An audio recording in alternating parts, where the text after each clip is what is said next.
Welcome to the Fantasy Football Wire podcast with your host, TheProFFet. Hello, everyone. Welcome to the Fantasy Football Wire podcast. I'm here today to do something pretty exciting. I'm going to break down my way too early top 10 running backs. I actually have a few more than 10. I'll give you the rest of them. Yeah, currently I have running backs 1 through 16 ranked out. So I'm not to the top 20 yet, but the top 10 are where I'm really confident. It's going to be a fun list because we've got some names that are here that haven't been here before. We've got some names that aren't on this list that usually are, and I'll answer questions down below why those players might not be here. Spoiler alert, Saquon Barkley is not on this list. Listen, when we talk about Saquon Barkley, it's sad because I just don't have confidence in him from a fantasy football perspective. I think he's a great talent. Of course, he's a great talent. But if we're talking about last time he was really good in fantasy football, 2018. It's been a while. So he does not appear on this list, spoiler alert. But yeah, without any further ado, let's get into... Oh, we've got some breaking news. 1 second. We've got breaking news, everyone. Live as I'm recording this. Sammy Watkins has signed a 1-year deal with the Green Bay Packers. How exciting. What does this mean fantasy football-wise? Not too much, honestly. I haven't had time to really give it my full thoughts, but I don't think this changes the Packers' plans to draft a wide receiver early in the real draft. It helps, the confidence, you got another veteran in there, and Rodgers likes players he can trust. I don't know if that means he can trust Sammy Watkins, but having another age receiver in there is important, and I'm sure he'll have a fantastic and incredible week 1. All right. Without further ado, let's get into the top 10. And number 1, we have someone who's a consensus favorite, Jonathan Taylor. Jonathan Taylor, he tops off this list at the number 1 running back spot. Look, he is a machine. He was the number 1 overall running back last season with 333 fantasy points. Number 2 running back had 273 points. So he was the number 1 running back by a pretty wide margin. He ran the ball 332 times. He played in all 17 games. He had 18 touchdowns. And best yet, he got some receiving work. 40 receptions on 51 targets for 360 yards and another 2 touchdowns. So that is really exciting when we're talking about Jonathan Taylor because a lot of people thought he couldn't catch when he was coming to the league. I wasn't one of them. I was not one of them. I was pretty high on Taylor all along.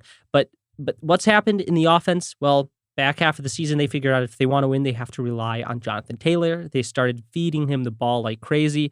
It worked. What has changed?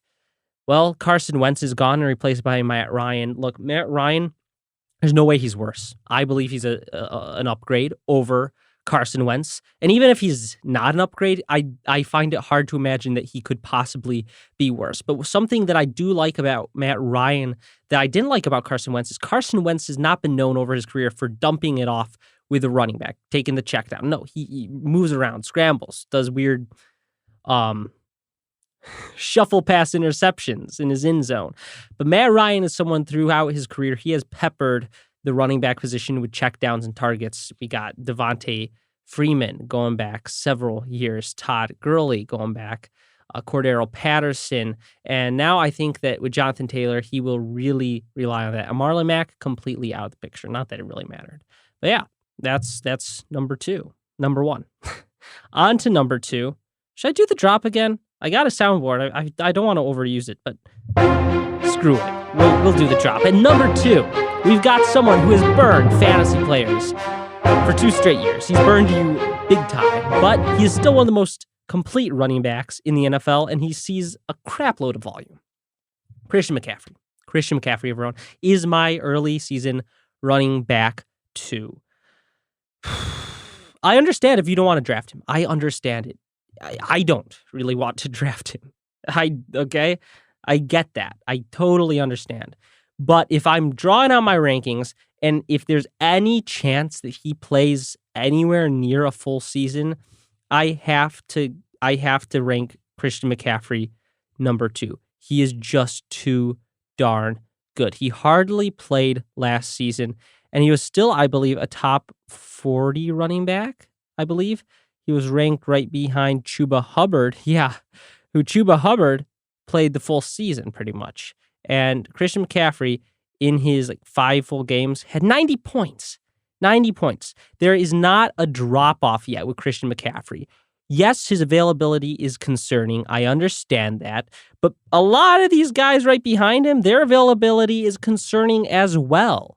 So I'm kind of throwing the whole injury stuff out the window and just looking at, okay, if they're playing a moderately full season, who do I want? And Christian McCaffrey has to be top 3 at the very least. In the games he played, Christian McCaffrey, 27 points week 1, 24 points week 2. Then he came back week 10 against Arizona, 26 points, week 11, 24 points. Absolutely absurd production. He was seeing, 10 targets, 60, 70 receiving yards. He is still a machine, and I want him on my team. Hey, I made it rhyme. Okay. Next up, I won't use the drop for this guy. It's getting overused. Derrick Henry is my running back 3.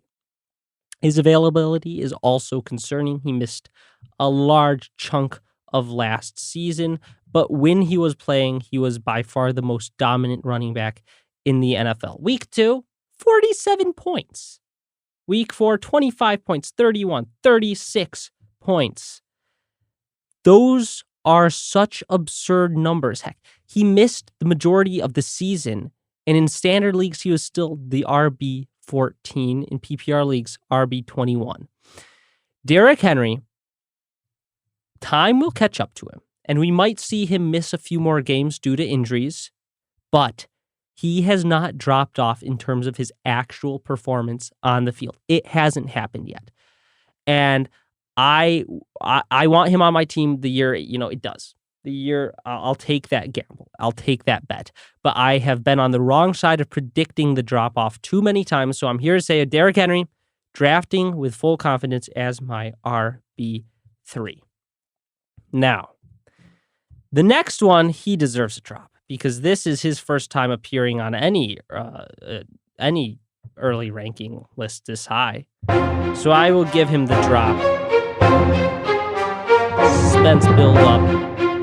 My RB4 preseason rankings, Javonte Williams. Javonte Williams comes in at number 4. That is high. That is how much I love Javonte Williams. Now, I understand fully that, as tragic as it may seem, he might move down my rankings substantially by the time we actually draft in fantasy football, because the Broncos could very well draft another running back and continue their tandem strategy, in which case Javonte Williams will not be my running back 4. But right now, he is really the only running back on the roster, so I am ranking him as such. He's durable. He catches the ball. He's fast. He's pretty good on the goal line. And he's someone who forces missed tackles and keeps balance through contact like it's nobody's business. That's one of my favorite things when I'm looking at running backs in fantasy football. That's one of the biggest indicators of success. We talk about Kareem Hunt, David Montgomery, Dalvin Cook. Those guys all share a few things in common, and that's the balance and the forced missed tackles. Javonte Williams is one of the best in the league. 5'10", 220 pounds. He's a bruiser. He can push a pile like nobody else. And I really believe if the offense is set as it is right now, Javonte Williams will be a top 5 guy. You won't have to spend quite that early of a draft pick on him, probably, but it's worth it, because Javonte Williams, too early to do it, but he's gonna be profit approved. He's gonna be profit approved. Okay, too early to officially declare, but he's gonna be profit. Just alrighty. And number 5, we've got someone who always kind of surprises people with how good he is, but I have to have him top 5, otherwise just disrespectful. Austin Eckler is my number 5. He was the number 2 running back last season with only 911 yards. 900 fewer yards than Jonathan Taylor had on the ground. Consider that. But Austin Eckler is a force as a receiver. 94 targets last season, tied for first with Najee Harris. He had 70 receptions and 647 yards, which was the most for any running back, and then an extra 8 touchdowns on through the air. And then he also had 12 on the ground, so 20 total touchdowns. The reason he's not as high is because I do foresee some touchdown regression for Austin Eckler. I would expect the Chargers to add 1, maybe 2 more weapons during this draft, and I just don't think he will repeat the 20 total touchdowns. I would expect his targets and receptions to go down a little bit. So he's still going to be great. I still really like Austin Eckler. He's one of the more durable 3-down workhorse running backs in the league, but I think due to some touchdown regression and due to some overall target regression, I think he will be top 5 instead of, top 3. But still really like him. Now, the next guy is scary putting this high. But, it's early. It's early on. He gets a drop, too. You gotta love the iMovie royalty-free music. You gotta love it. DAndre Swift is my number 6 ranked running back right now. He was so good when he was playing. His durability is the concern. And don't worry, before we get into the actual full season rankings, I'm going to talk to a lot of doctors. I've got 2 doctors I'm scheduled to talk to, talking about the injuries with these guys to make sure I'm not advising everyone draft someone who's going to be gone the whole season. But as of right now, I'm not super worried about the durability, considering that pretty much every running back misses some time each season. But there is no one, and this is PPR, there is no one who is going to see more targets than DAndre Swift, in my opinion. Jared Goff hyper-targeted DAndre Swift like crazy. I mean, he saw games with 10, 11 targets, and he was very productive with them. I mean, week 7 against the Rams, 10 targets, 8 receptions, 96 yards, and a touchdown. And then he's also very solid on the ground. So if he's healthy, and if the Lions don't do anything too crazy during this draft, I actually really like DAndre Swift, and I rank him right outside the top 5 as my running back 6. Now, what is the main concern besides durability? That the offense sucks, and there are not going to be many touchdown opportunities for DAndre Swift. But I do expect the Lions to make some moves and get some more weapons, maybe some more wide receivers during the NFL draft in 2 weeks, which I think will make this offense a little bit better, which will help DAndre Swift with scoring opportunities. But I want to clarify, this doesn't mean that I don't think he'll see as many receptions. There's the Laffer curve with like taxes. Basically, the government, there's a certain point where if they keep increasing the tax rates, their tax revenue they collect actually goes down. There's one of those with DAndre Swift's receptions and how many other weapons are on the Lions. I think we haven't hit the maximum. I think we can get more. I think we can get more weapons on the Lions, which will result in more touchdown opportunities before DAndre Swift sees an actual decline in his reception work. I hope that made sense, but I really like DAndre Swift. All right. Number 7, he doesn't get a drop because he's been here before. Joe Mixon. I don't have to do too much explaining, I don't think. Joe Mixon is a really, really good running back. He last season, where did he finish? He actually finished as the number 3 overall running back. I don't have him that high this year because I think the offense as a whole will regress a little bit, have a Super Bowl slump. But he's still a great running back, and really the reason he's a little bit lower is because of how committed the Bengals seem to be to keeping Samaje Perine or someone else, Chris Evans maybe, involved on third downs. If you told me Joe Mixon is going to have, first down, second down, third down, I'd love him. He'd be top 5 easily. But I don't think he has that involvement once again. So when we're talking about his productivity isn't absurd, 4.1 a carry. I think that the touchdowns could easily decline from 16 total touchdowns, and I think he might slip a little bit if the offense isn't quite as productive as it was last season. I don't dislike him. He's still top 10, but I just don't love him as much as some other people do. But I still really like him. Okay, Number 8, he gets a drop just because it's funny. Okay, we can't do the drop. It's getting ridiculous. James Conner is my RB8. James Conner finished last season as number 5 running back, which he had 752 rushing yards, 3.7 yards a carry. That's bad. That's not like a little, not great. That's bad. That sucks. But he finishes the RB5 because he had 15 rushing touchdowns, and he was involved as a receiver. 37 receptions for 375 yards and 3 more touchdowns. So James Conner, right now, it's his backfield. Chase Edmonds is gone. AJ Green probably not back. So really, I think he will volume his way. It might be gross and disgusting, but I think James Conner will volume his way to another really great fantasy season. And I can't have him higher than 8 because I just don't think he'll get, the repeat 15, 18 touchdowns. I just cannot predict that level of touchdown output, but I think he'll have a very high number of touchdowns, but I think he'll be inefficient and gross, but I think he will be a top 10 running back just based on the pure volume. And the fact that Cliff Kingsbury, despite having an electric quarterback in DeAndre Hopkins, when they get inside the 5, up the gut. That's what Cliff Kingsbury likes to do. All right, at number 9, we've got Dalvin Cook. Dalvin Cook comes in a lot lower than most people's lists. Dalvin Cook had a disappointing season last season. He was the RB15, only 6 total touchdowns, which is crazy for Cook, but he still ran the ball well. 1,100 yards, 4.7 yards a carry, wasn't as involved in the passing game as we had liked. And the reason he's 9 and in some people have him ranked higher, the reason he's still pretty low for me is because he's one of the few running backs where I actually do think he's injury prone. Based on his history, he will miss about 5-6 games this season. Honestly, by the time draft comes around, I think Dalvin Cook will be outside of my top 12 based on the durability. I have to talk to the doctors again, but I don't like Dalvin Cook from a physical standpoint. And really, if the touchdowns don't go up too much, which I really don't think they will, it sounds like their new coach wants to really utilize Justin Jefferson, then I don't see a great landscape for Cook in 2022. I don't see it being a great fantasy season. And Alexander Mattison is good. Alexander Mattison has earned the right to be a little more involved even when Cook is healthy, I think. So I think we could actually see, if they're trying to preserve Dalvin Cook's health, maybe a little bit more of a timeshare with Alexander Mattison, which will definitely hurt Dalvin Cook. So right now I've got him at 9, but honestly, I think he'll go further down. All right, number 10.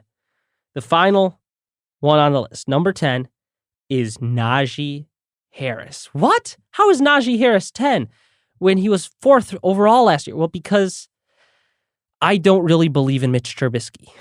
As crazy as that sounds, I don't believe in Mitch Trubisky, which is saying something because Big Ben last year was not something I believed in either.